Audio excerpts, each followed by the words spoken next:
আসসালামু আলাইকুম ওয়া রাহমাতুল্লাহি ওয়া বারাকাতুহু। সম্মানিত দিনদার ইমানদার মুসলিম ভাই বোনেরা, আল্লাহর কাছে ঘন ঘন গুনাহ মাপ চাইলে মহান রব্বুল আলামিন এর প্রতিদান স্বরূপ বান্দার কি দান করে থাকেন,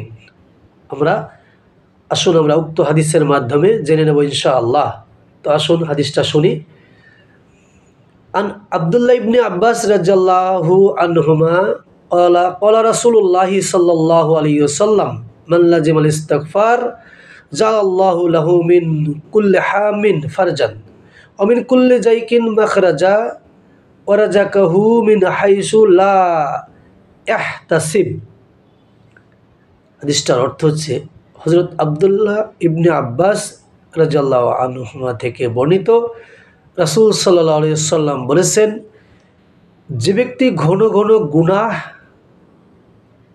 মাপ চাই, আল্লাহ তার প্রত্যেক দুশ্চিন্তা দূর করবেন। এক, দুই নম্বরে কি করবেন? এবং সে দূর করবেন, প্রত্যেক সংকট নিরসন করবেন।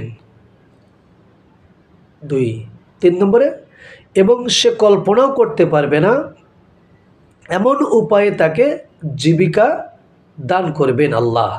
সুবহানাল্লাহ, আলহামদুলিল্লাহ। হাদিসটা হচ্ছে, আল্লাহ রাসূল সাল্লাল্লাহু আলাইহি ওয়াসাল্লাম বলেছেন, যে ব্যক্তি ঘন ঘন গুনাহ মাপ চায়, মহান রব্বুল আলামিন তাকে তার প্রত্যেক দুশ্চিন্তা দূর করবেন। দুই, তার প্রত্যেক সংকট নিরসন করবেন। তিন, এমন উপায়ে তাকে জীবিকা দান করবেন সে কল্পনাও করতে পারবে না। সুবহানাল্লাহ, আলহামদুলিল্লাহ। হাদিসটি সুনান আবু দাউদ 1518, ইবনে মাজাহ 3819 নম্বর হাদিস।